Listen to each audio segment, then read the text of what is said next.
Hello, welcome to another You Ask, I Answer. And before I go to the question and then the answer, I want to give a little background. Um, I used to manage a lot of money, and a big part of my days for the past 15 years has been managing my own money, trading. I wouldn't call it day trading because I don't trade every day, but I do watch. I do put on the financial news on TV during the day uh, to hear what's going on with the market, whether it's CNBC or Bloomberg, for those that are familiar with those kind of financial news channel. And for the most part, both well, Bloomberg is slightly better than CNBC, but at the end of the day, they are not strictly financial news and reporting. Okay, there's a lot of the best way I can say is don't trust what you hear on TV because it is sensationalism. There are a lot of guesses that appear on all those channels to talk up their stocks. There are people with hidden agendas, sometimes very obvious agendas, but I listen to those channels more to do the opposite of what they are saying. I have always said to many of my friends that I have a philosophy of investing. I called it the Costanza theory. For those that are familiar with Seinfeld, here is another reference to that TV show that I loved. Um, George Costanza, he was for the most part a failure in many seasons, but then when he started to do the opposite of his gut instinct, he started to become more successful. So the Costanza theory or the Costanza rule with investing is always try to do the opposite of your gut feeling. And I apply that to TV also. Try to do the opposite of what the talking heads are yapping about. Because the worst thing that anyone can do is listen to the yapping talking heads on CNBC. So what I do is, I listen to it daily, but more so for investment ideas by picking something that they don't like or selling something that they love. Okay, so do the opposites. Okay, so the question had to do with a short segment that was on CNBC a couple days ago. It ran, I'm not sure when this video will be up, but it ran last Friday. I saw it. I saw the clip live on TV and I thought it was hilariously stupid. Typical CNBC garbage. And then one of my friend also caught that segment and he sent me a link to the video to see if I watch it, and he asked for my opinion. He's also a collector. And let me run the clip real quick. Okay, so here's the clip, and when we come back, we discuss the clip. I mean, Ant-Man has to be the beginning of the end because it's Ant-Man. This is a comic that's coming off the bench. It's not a starting lineup type of guy. This is not Spider-Man or Superman. And if you look at the data going back several years, we've already seen the peak in the number of comic book movies that are out there because it was 2011 when we saw over a dozen movies. Now it's only about a handful. And if you go back the last couple of years, none of them had an ROI over 100%, but 13 movies from 2000 until 2012 had ROIs over 100%. So the numbers, they're getting worse in quantity, they're getting worse in profits, and if you look at the sequels, they get worse and worse every single time. So I know we have a couple charts on that just showing that, look at that 1%. They keep doing these Spider-Mans up to the point that they're not even making a profit anymore. Wow. You think about Econ 101, supply and demand, and if there's some demand, people just keep flooding supply until the numbers come down to the point where no one's making a profit anymore. That's what we're getting to. Why are Disney investors so bullish then? I mean, if this is the case. It's the bubble top. Right? Everyone's bullish at the top. This is the top of the comic movie bubble. Bob Iger even said, we know we spent $4 billion buying Marvel. We're not concerned that DC is going to go into the movie business too. So they just have this confidence that you see when these types of bubbles happen. In fact, Jane Wells even said at Comic-Con, a lot of the real interest isn't in the movies anymore. It's about putting it on television. So if you look at AMC, CW, all the comic book action happening on TV. Eric, now. I'm on a website called Den of Geek right now, which lists I like the real-time research. 54 upcoming comic book movies and when to expect them. There are 54 upcoming. But not next year. I mean, they could take a decade for them to roll out. These are all tier 2 and tier 3 things. Banana Man, exactly. The thing that does the Ant-Man eat the banana man? Like, what happens? He's like a flying banana. The thing that I find staggering is that they're developing comic book movies, and the comic book industry has basically disappeared. It's for people like you. It's for people who grew up reading comics. Comic books anymore. It's for people like you who grew up reading comics, and then a generation later they want to watch the movies later. But who grew up reading Ant-Man? Now wait a minute. That's the problem. My dad grew up reading Ant-Man. But he's not here on the panel today.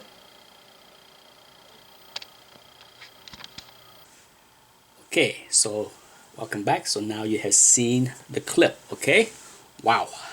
Where do I start? So basically, my friend that saw the video, that saw that clip and emailed me a question, he basically say, what do you think? Do you agree that the bubble, we're at the peak of the bubble as far as superhero movies and Disney stock?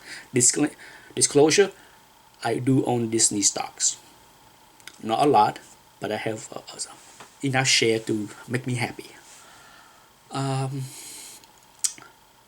Where do I begin with that clip? First of all, that is one of the worst selective research I have ever seen on CNBC, and I've seen a lot of garbage on CNBC. That is not a guess. The man in that clip is an employee of CNBC. If that was my employee, I would fire him because it is just pure garbage. Let's go to what's wrong with that video. First of all,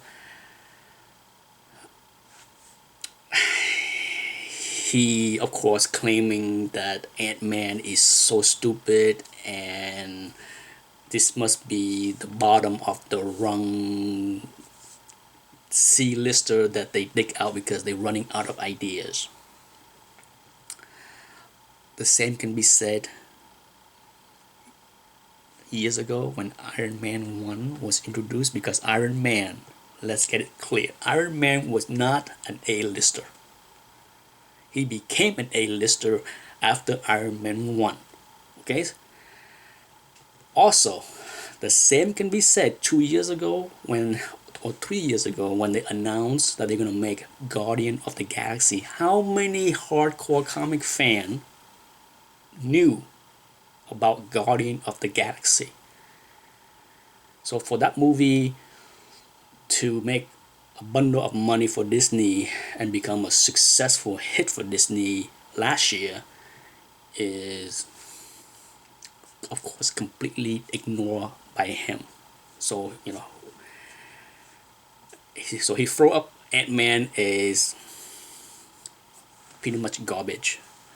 And I didn't like how he cut off the other female anchor when she mentioned that her dad was an Ant-Man fan and read Ant-Man, and he's like, well, he's not on this panel, so his opinion doesn't count. Really? What an asshat. That's about as nice as I can call it. An asshat. God, that clip annoys me the first time I saw it live on TV, and when I had to rewatch it before I make this video, I'm even more annoyed. And then of course he used data that he showed Spider-Man how it was such a poorly return on investment, ROI. Once again, it's selective research to back up his nonsense. Okay, this is typical of what you see on CNBC. That's why usually do the opposite of what the talking heads are talking about, because they are just, for the most part, stupid. As we all agree, for the most part, the Spider-Man movie was not all that great. Thus, they did poorly, at least the last few movies. Even though the last two movies was not bad, they were not good. Okay, so the fan spoke up as far as what they think of those movies. If you make good movies, they will go see. Sometimes they will pay up to see bad movies. So, but to pick the Spider-Man franchise and then say this is it, this is the proof of the pudding as far as the return are worse and worse and worse and worse. Please, would you like to look at Iron Man 1, Iron Man 2, Iron Man 3? Iron Man 3 was not very good compared to Iron Man 1. Maybe better than Iron Man 2, but guess what? Iron Man 3 made more money, I think, than Iron Man 1 and 2 combined. I'm pretty sure I'm right about that as far as globally, if not almost the same. Iron Man 3 made a bundle of money. So it's selective data to support nonsense. Okay, you can talk about Thor and Thor, the sequel, Captain America, the Winter Soldier. Both movies, both sequel make more movie than the original movie. So once again, nonsense as far as the return on investment are so poor after every sequel that the bubble is in. Oh my God, it's just I can go on and rant for another hour on how stupid that clip is. What I can say is we definitely have a lot of movies and TV shows, no doubt. That is more now than ever. Okay, and I have mentioned this before in other videos about bubble in movies. There are more horror movies that came out on the big screen every year, more compared to superhero movies. So there are rooms. For the first time in the history of the big screen, there are a genre that can stick. You make good movies, people will go see. Okay, so it's not like back in the 80s and early 90s when all you have is Superman and Batman, and they did poorly. The movie was bad, so they stopped making superhero movies. But now we have both Marvel and DC, and potentially Valiant. Who knows? To me, I'm not worried about the bubble bursting as if like people will stop going to see the movie. This is what I told my friend. As long as people make movie that appeal to the mass, I don't even want to use the word good, okay? Because look at Transformer. That movie was so bad, yet it bring in like $1 billion in ticket sales. Wow. So yeah, as long as Hollywood and the studios figure out how to make movies, good or bad, that appeal to the mass, they will keep making them.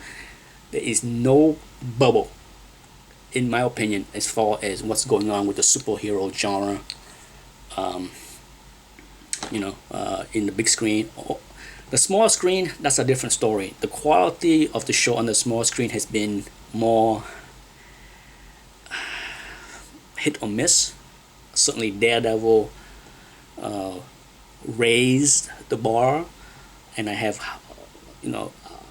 almost the bar is almost too high, because I'm not sure how Jessica Jones or Luke Cage and all the other shows that Netflix gonna do is gonna mash in well with Daredevil.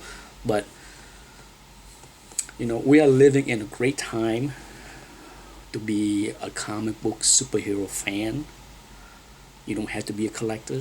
You don't have to be readers. You just have to be a fan to enjoy what you see on the big screen or the small screen.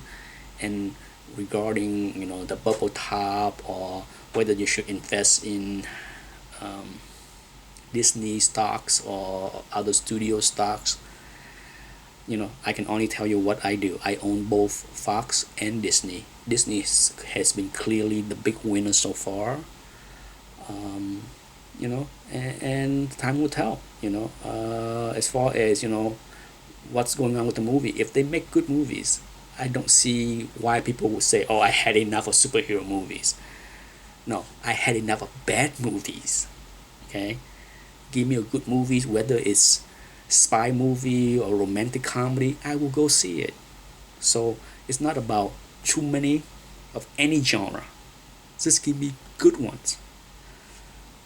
I hope I answered the question. Until next rant.